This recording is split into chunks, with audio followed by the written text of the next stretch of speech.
Y continuando con los polinomios, con las funciones polinómicas, la siguiente función polinómica se obtiene cuando yo tomo mis tres últimos términos. Es decir, aquí voy a agregar un término que será el término a sub n menos 2 x a la 2. Y entonces ya voy a tener un trinomio, o voy a tener los últimos tres términos de esta función polinómica general, que es un polinomio de grado 2. Y entonces vamos ahora con esa, que sería esto. Este es mi polinomio de grado 2, ¿cierto? Una función polinómica de grado 2. Un ejemplo de esta, ¿cuál podría ser? Vamos a tomar el ejemplo, un ejemplo cualquiera, el polinomio p de x, 3x cuadrado menos 5x más 3. Fíjense, tenemos empecemos acá. El grado 2, el grado de la variable grado 2, entonces un polinomio de grado 2. El primer coeficiente 3, segundo coeficiente menos 5 y el exponente de la variable aquí va a la 1 y el término independiente. Entonces tengo grado 2, grado 1 y grado 0. Es decir, estoy tomando los últimos tres términos acá de mi función polinómica general. Y obtengo un polinomio de segundo grado. Este es un polinomio de segundo grado. De segundo grado porque el máximo exponente de la variable es 2, entonces es de segundo grado. Bueno, pero aquí se me pueden dar tres casos.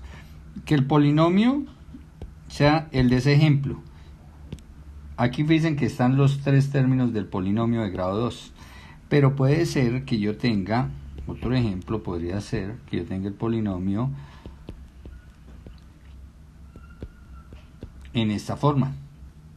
Entonces fijémonos que no tengo el último término. O puede ser que el polinomio sea en esta forma.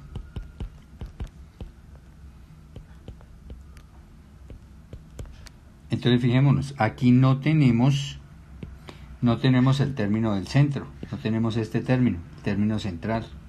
O incluso se puede dar que el polinomio sea en la siguiente forma. Por ejemplo, p de x igual a menos 5x al cuadrado. Entonces me pueden suceder todos estos posibles casos con mi polinomio de grado 2. En este caso no existiría ni segundo ni tercer término. Aquí no existiría el segundo término. Aquí no existiría el tercer término del polinomio. Y aquí estaría completo. Este sería un polinomio completo de grado 2. Dependiendo del caso, pues yo voy a obtener la gráfica y debo aprender a hacer esos análisis. Eso por un lado. Por el otro lado, estos polinomios de grado 2, ¿cuántas raíces tienen? Pues el número de raíces va a depender de varios factores acá. Uno de ellos es si la ecuación es completa o no. Entonces vamos a graficar estas cuatro ecuaciones y vamos a ver qué deducimos de cada una de esas cuatro gráficas. Bueno, entonces aquí están las funciones, estamos trabajando en GeoGebra. La primera, mírenla. Bueno, aquí está p de x, en GeoGebra me sale f de x, 3x cuadrado menos 5x más 3, ahí está, la misma función. Luego me sale g de x, bueno, aquí teníamos era p de x, todo el tiempo lo habíamos llamado p de x, pero uno puede darle cualquier nombre a la función. Entonces aquí el programa toma por defecto g de x, 2x cuadrado menos 10, 2x cuadrado menos 10, la otra 2x cuadrado, 2x cuadrado menos 10x y la siguiente 2x cuadrado menos 10 y la última menos 5. Bueno, aquí nos faltó el menos. Bueno, trabajémoslas sin el menos para que miremos cómo nos queda. Y bueno, entonces esa última 5x cuadrado. Ahorita probamos con el menos qué pasaría. Entonces aquí vemos las gráficas de las funciones. La primera pues es esta que está en rojo. Aquí el programa me señala que la gráfica es la que está en rojo, o sea, esta gráfica. Fijémonos que esta gráfica de esta función no corta el eje x, este es mi eje x, no corta. Quiere decir que aquí esta función no tiene raíces reales. Y no tiene raíces reales es precisamente porque la curva no corta el eje x. Entonces siempre que no corte la curva al eje x, la función no tiene raíces reales. Miren la segunda, la que está en azul. Esta que está en azul, fíjense que corta dos veces al eje x. Bueno, entre otras, cuando uno grafica un polinomio de segundo grado, la gráfica que se obtiene son estas uves que estamos mostrando acá y que se llaman parábolas. Y entonces esta segunda función me corta dos veces al eje x. Me lo corta en estos dos puntos, me lo corta acá y acá. Uno de ellos es 0. Entonces fíjense que este polinomio, una de sus raíces es 0. Más adelante vamos a ver que es un poquito relativamente fácil. Entonces aquí tiene dos raíces. Tiene dos raíces reales. Entonces estaba diciendo que es relativamente hallar una raíz cuando la raíz es 0. Bueno, la tercera, aquí están x al cuadrado y está x a la 1, la que acabamos de graficar. Entonces siempre que esté x al cuadrado y x a la 1, estos dos, y no haya el término independiente, una de las raíces va a ser 0. Y la otra toma otro valor.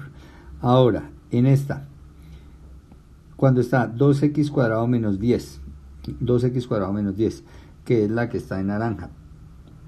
Aquí también tiene dos raíces, pero las raíces, fíjese que una es menos 2, algo así como menos 2,4 y la otra es 2,4. Entonces las raíces tienen el mismo valor pero de signos contrarios. Entonces siempre que tengamos una función de segundo grado, un polinomio de segundo grado de esta forma, donde tenga el primero y el último término, las raíces, si hay raíces, ¿no? Si hay raíces, las dos raíces van a valer exactamente lo mismo, pero van a estar, una va a ser una positiva, otra negativa.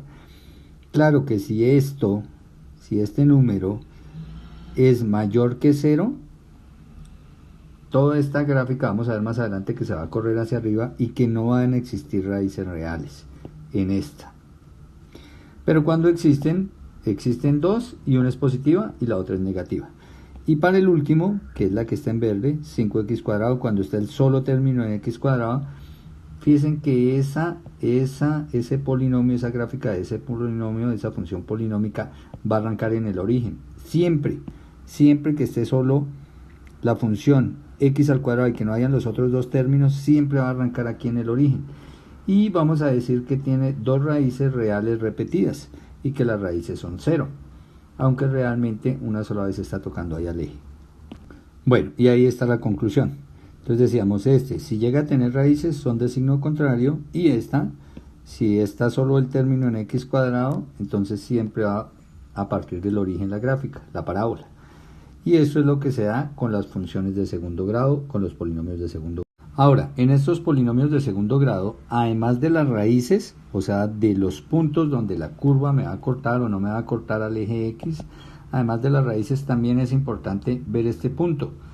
Este es el punto más bajo o puede ser también el punto más alto en un polinomio de segundo grado. Ese punto se llama el vértice. Ahí está mostrado. Este es el vértice, el punto más bajo en este caso en mi parábola. Si mi parábola está al revés, va a ser el punto más alto. Bueno, ya miramos las parábolas al revés. ¿Cómo se calcula ese punto, el punto más bajo, el vértice? Entonces, el vértice lo simbolizamos con una OV y lo que vamos a hacer, la ecuación que vamos a poner acá, es para calcular la coordenada X del vértice. Entonces voy a decir que la coordenada X del vértice se va a calcular con la ecuación menos b sobre 2a.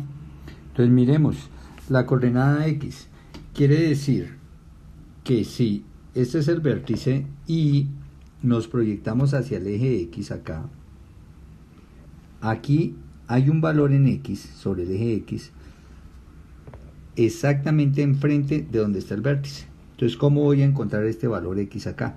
Mire, para cada parábola pues hay un valor, ya puede ser bajo la curva proyectada hacia el eje X, donde está el vértice. Entonces lo encontramos con la ecuación vértice igual a menos b sobre 2a. Entonces lo que hago es comparar con la fórmula general de todos los polinomios de segundo grado, de todas las funciones de segundo grado. Que todas las funciones de segundo grado tienen la forma, esta es la forma f de x igual a x al cuadrado más bx más c, donde a es el número o el coeficiente que acompaña al x cuadrado, este es a. B es el coeficiente que acompaña al x. El b se toma con todo y el signo, entonces en este caso el b es menos 5. El c también se toma con todo y signo, en este caso el c es 3. Entonces acá, si tomamos esos valores, a3, b menos 5, c3, que son los valores que resultan de comparar mi función con mi forma general, y los reemplazamos acá, porque esos son los numeritos que está acá, podemos encontrar esta coordenada para esta función y así lo puedo hacer para cada una de ellas. Entonces, por ejemplo, para esa primera, el vértice estaría en el valor de b. Entonces, el valor de b aquí veo que b vale menos 5. Entonces, aquí me toca escribir menos el valor de b, que es menos 5, sobre 2, que es una constante, por el valor de a. Entonces, aquí yo veo que el valor de a es 3. Entonces, aquí por 3. Ahora, ya sabemos que menos por menos nos da más, entonces esto nos da 5 sextos. Y 5 sextos, esto es aproximadamente 0,83. Y entonces si vamos aquí a nuestra función, nuestra primera función, que es esta, la función que está aquí en rojo, que corresponde a esta que está en rojo, y nos posicionamos sobre el vértice y bajamos aquí derechito, aquí este valor es 0,83333. Esa es la posición X donde está el vértice de esa parábola, de este valor, para esta función. Entonces se obtiene con esta ecuación. Aplicar esa ecuación, entonces ahí obtengo la coordenada de X.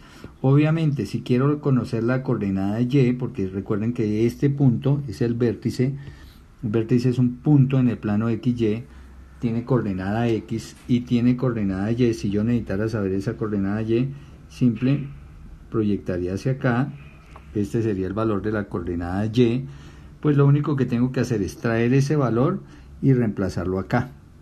Si yo lo reemplazo acá y lo reemplazo acá y hago las operaciones, ahí obtengo el valor de esa coordenada Y y tendré el punto de coordenadas XY para el vértice de esta función.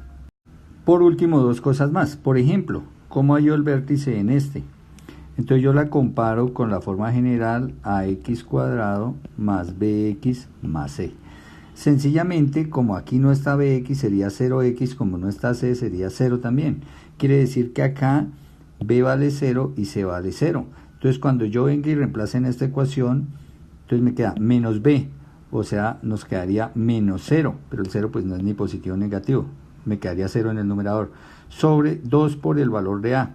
Entonces 2 por 5, 10, me quedaría 0 sobre 10. 0 sobre 10 es 0. Quiere decir que para esta función, al reemplazar estos valores de a y b, al reemplazarlos acá, encuentro que el vértice es 0. Claro, si vamos a la verde, entonces miramos que acá el vértice está en 0, 0, en el origen, ya lo habíamos dicho. Y eso siempre va a pasar porque siempre b va a valer 0, entonces el numerador va a valer 0. El denominador no, pero 0 sobre lo que ponga en el denominador, que no sea 0, entonces me da Por 0. Último, si yo multiplico acá por un número negativo el coeficiente de x cuadrado, o si el número que acompaña es negativo, por ejemplo menos 5x cuadrado, fíjense cómo queda la parábola, queda abierta hacia abajo. Obviamente acá, como no tiene más términos, pues estará en el origen, en 0, 0. Entonces, las que están acompañadas, el coeficiente de una cantidad negativa, el x cuadrado de una cantidad negativa, abren hacia abajo, y si están acompañadas de una cantidad positiva, abren hacia arriba, como todas estas.